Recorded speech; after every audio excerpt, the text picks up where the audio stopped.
Alright guys, welcome back. This should be interesting. Braciole, non-traditional. Extremely non-traditional. Not only non-traditional meat, non-traditional ingredients. Not traditional. This is what I'm using. We're in a lockdown right now. And I went to go get thinly sliced sirloin. And they didn't have it. And I went back again and they didn't have it again. And I just gave up and I got this. This is a chuck. Very thinly sliced. So I decided to double up on it. I wasn't even sure I was going to make this video with this. I recorded it, but I wasn't sure I was going to keep it. But it came out pretty good. My son wanted this, and this is what we did. So double up on the chuck. This is a good example of, you make do with what you got.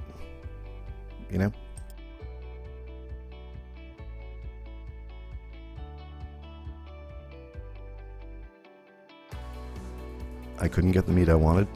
I was able to get this. So this is what I was going to use. And that's what you got to do. I mean, it's your kitchen. And this was for my son. And this is how I cook in my kitchen. So here you go. So I just doubled up on that. Sprayed a little vegetable oil on it. Not that I needed any more fat on there, believe me. And some salt and pepper. Kosher salt. And that's a pretty coarsely ground pepper. And in this video also, I'm using some dried minced onion. Fresh onions are fine. No onion is fine. I had it. I used it. Some garlic powder. I never use garlic salt or onion salt. I don't see any reason for it. I have salt. And a little bit of parsley. I didn't have any fresh parsley, of course. I never do. If you watch the other videos, you'll see I always complain about it, but I never have it. So a little parsley, and I'm going to use some store-bought breadcrumbs on here too. So already, if you make braciole, you're saying this is not braciole. And that's what I call it. I'm not using the, what do you call it, the thinly sliced ham there, prosciutto. I'm not using that. I'm not using raisins. Matter of fact, right here, I'm using capers instead of raisins. So that was breadcrumbs. And some capers. Like I said, this is my kitchen. It's for my son. These videos are all for my family anyway, for the most part. It's just kind of a record of what we've done in the kitchen. So I'm using some capers. Traditionally it would be prosciutto and raisins, I think. I don't know. I do have fresh basil, so I'm putting that in here also. I love using the fresh ingredients if I have them or I can get them. Game changer, flavor-wise, really is. You could use dry basil or no basil.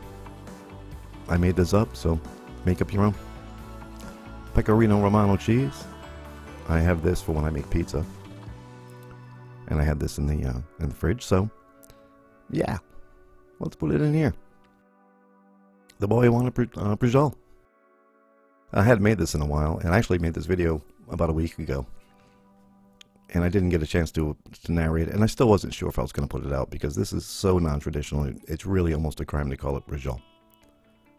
That's Parmesan cheese flaked, and I would have typically just used the old shaker Parmesan. I happen to have this in the house, so once again, I use that.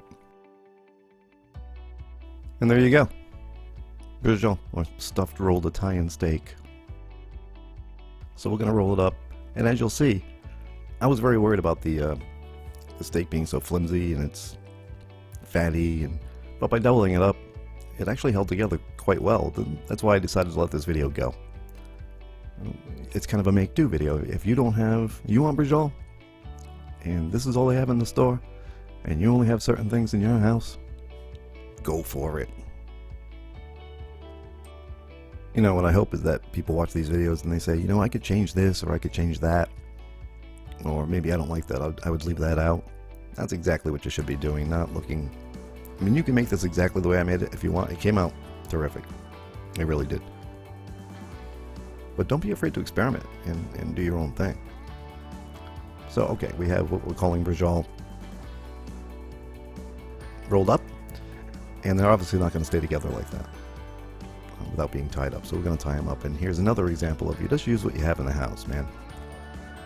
I went looking for my butcher. I have butcher twine. It's like a cotton twine. Couldn't find it. Couldn't find it anywhere. I don't know why. Why it would be anywhere other than where I typically put it, I have no idea. But it wasn't there. What I did have was jute. So I read the container, and it's all natural. It's no chemicals added. It's nothing that begins with poly in it, you know, polymaka thing, or whatever they call those chemicals.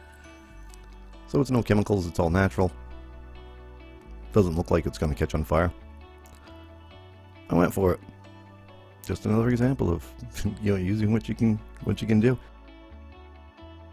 So I mean, the odds are probably better that you have jute in your house, although you may not, but the odds are probably better you have jute than butcher twine. Just guessing, just throwing it out there. So I rolled it up and I tied it in 3 sections, and we're cutting off the extra string for the knots, obviously, because that just makes sense. You're not going to eat the string. You know, when I said make do with what you got, that doesn't mean convert to, you know, cannibalism or eating string. Don't do that. And these are ready to fry up. So let's go over to the kitchen, and we have the other side of the kitchen, and extra virgin olive oil, of course, over medium heat. It's really the only oil I use. It's very seldom I would use a different kind of oil other than deep frying, because it's such a low burning temperature on extra virgin olive oil, although I'm sure it would taste terrific, and I've seen other cooking shows deep fry in extra virgin olive oil. 2 reasons I don't do that. One is I can't afford it. How many times can you use that oil before it burns? And, you know, have you seen the cost of extra virgin olive oil? And even that's hard to get right now. Maybe it's just the area I'm in, but it just seems like the stores have nothing I'm looking for. And I know the supply lines have been disrupted. So once again, back to, see, this is starting to look like Braciole. Back to making do with what you can get. So we're frying this up, and we fried one side, you know, we're trying to get some color on it. Flipped it over, and obviously we're going to do 4 sides of a circle, because that makes sense. Turn that heat up a little bit. And the final side, and on the final side, I'm trying to get some color on these things. Just like my meatball video, if you saw that, don't be afraid to burn these a little bit, because we're going to finish cooking them in the sauce. There we go, get some nice color. I left the cover off on that last one. That's the point I was going to make, is trying to get some color around here, and I turned that heat up a little bit for that last one and took the cover off. And these puppies are ready for the sauce. And I'm going to stick them in there and let them simmer for a while. I mean, I haven't started my pasta yet. So, put them in the sauce. There we go. That's a great camera angle of the smoke. I'm sure you can see that really, really well. But I have that sauce simmering away. I have what I'm calling Braciole in there. I'm going to get nasty comments. That's why I monitor the comments. You don't see a lot of comments on my videos. I have to monitor them. I have weird friends, and I only let a few go through. Okay, simmer that away in the sauce, and let's go make our pasta, and we'll come back. I don't think anybody needs to watch me make pasta. And this is what it looks like coming out. Now, once again, this is not traditional. This is, well, doesn't that look? That looks like Braciole. It tastes like Braciole. If it's a duck, it's a duck. You know what I mean? So we don't want to forget, we need to take those strings off. So I'm just going to slice it down the middle here. That's a very sharp knife I'm using. And it's not very difficult to get these strings off. Once you slice down the middle, just pull them off. That's easy enough. And that's what the inside looks like. My son loves these things. I say I'm making Braciole, and it might be a little different every time. It depends what I can get. I can't stop complaining about that enough, apparently.